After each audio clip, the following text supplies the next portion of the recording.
All right, welcome back to Boring Reviews. Jodi there. Nick there. And we are super excited for another... Peter K. Okay. And we are... I can't help myself. And we are checking out Peter K's take on taxi drivers. Taxi drivers is, I don't know why, but it's always been an interesting occupation to me. Because you watch TV about, and a lot of movies are based in New York, right? And taxi drivers everywhere. There's taxis all over. We have taxis here in Las Vegas, all that kind of stuff.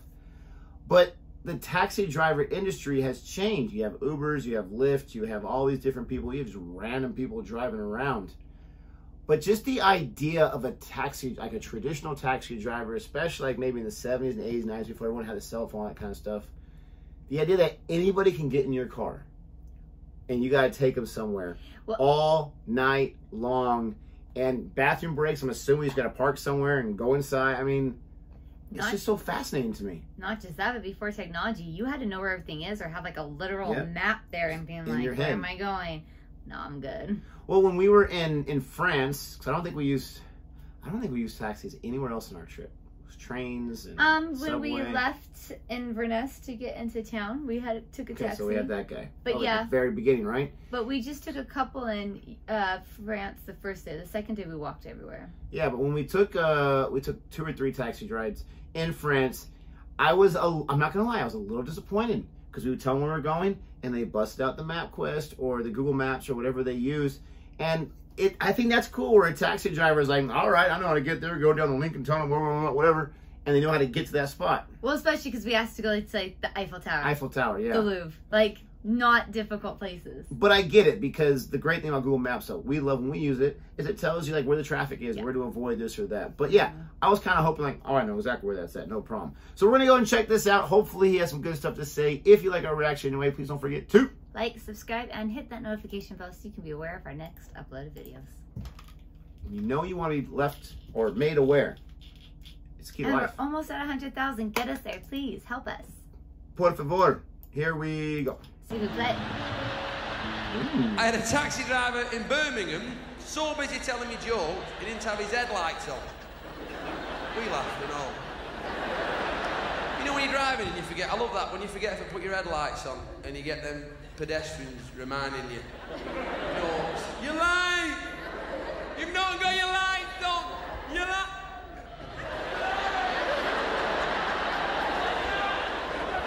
Very concerned, yes. You've not got your lights on, mate. How loud does that hand naked? Do you ever do that when you shout? John, I'll see you outside Wine Lodge at 5:30. I'll see you outside Wine Lodge at 5:30. How loud does that hand naked? That's one hand. You what? What did you say? I'm cupping out all that exterior traffic noise now with me now. It's just me and you, brother. There's a lot of good. 2 things you always say to taxi drivers when you get in. Been busy. What time are you until? Yep.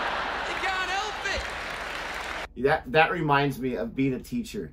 So, and my own mother does this too, but so many people, they're just like, oh, so when does summer start? You're almost there, right? And it's almost like they're kind of a little sad because they're still working or this or that. But as soon as the summer's over, because everyone knows when their kids are going back to school, it's like, oh, how many more days you got left? School starts on Monday. Are you excited? And yes, I'm excited to do my job and meet the students, but what they're really saying is, ha, suffer with the rest of us. So when someone asks a taxi driver, how long you on till? It's almost like a depressing question. I agree. She agrees. Wonderful back and forth there. I know, it's really always intense. Just comes out. It's like Tourette's. Taxi driver Tourette's. My mind goes blank. I'll go about ½ a mile. I'm sat there like that. Needed seat cover. You been busy?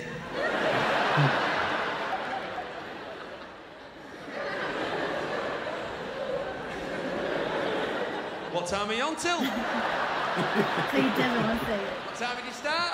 Can't give a shit. I can't help I don't care.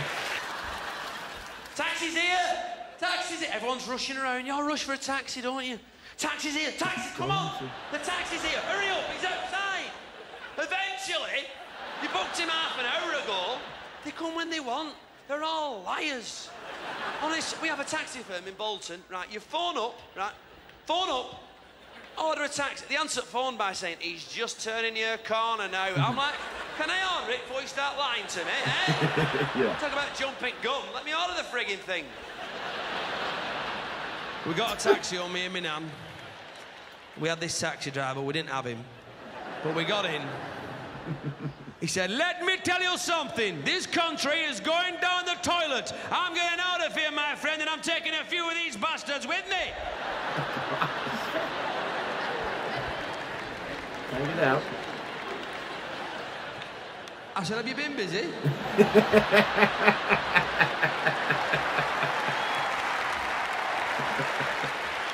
you very much. Good night. Thank you. I'm going to take away last night. That's awesome. Oh man, oh man. I have to admit, like, yeah, it's always awkward getting into taxis, and one, you don't want to be rude and like ignore them, but two, like, start a conversation. It's like being in an elevator. Yeah, it's awkward, and I think that we've been in a couple taxis where it was like nice and easy to talk to, and a couple where I was like, oh, this person does not want to talk at all, so we're just gonna awkwardly sit. See, but you're kind of a liar there, because the first taxi we had, the guy you mentioned from the airport, nice. Yes, but even not that we shared a taxi with these wonderfully kind gentlemen, and you were just, and I was sitting there like jet lag, this or that, and you were just like talking to all of them, and not in a creepy, awkward way, like you were just having a natural conversation with them. Thank you. You're really good at that, so I'm not sure what you're talking about. No, the guys in France, we didn't even know what they were saying, and they were like, sorry, no English. So like, okay, nothing to talk about. Well, it does kind of get like awkward when you're quiet. You're like, please don't kill us. Please don't kill us. That's what I mean, though. Like, it's like awkward because like you're not sure if to talk or not. And so no, I know that conversation was nice. I said we had some, and there was that one French taxi driver that we talked a little bit to, but the other ones were like, no. And the other ones actually spoke English. She was the one that didn't speak any English that I was able to talk to. The scariest taxi ride of my entire life was in Tijuana, Mexico.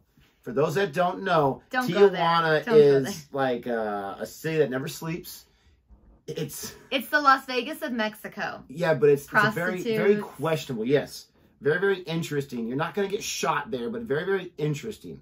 And it's really, really close to the border. Okay, so a lot of teenagers, and I was a teenager at the time, go down there, party, because you can drink at whatever, 18 or younger probably, fake IDs, and then you go back up. And anyways, it's super easy to do. Okay. And so my brother had this, my older brother was more of like the party, this or that. I was not. But he got me a fake ID, which was really just our friend that we worked with who was Polynesian. Looked nothing like me. But it didn't matter. It totally worked. We went to different whatever.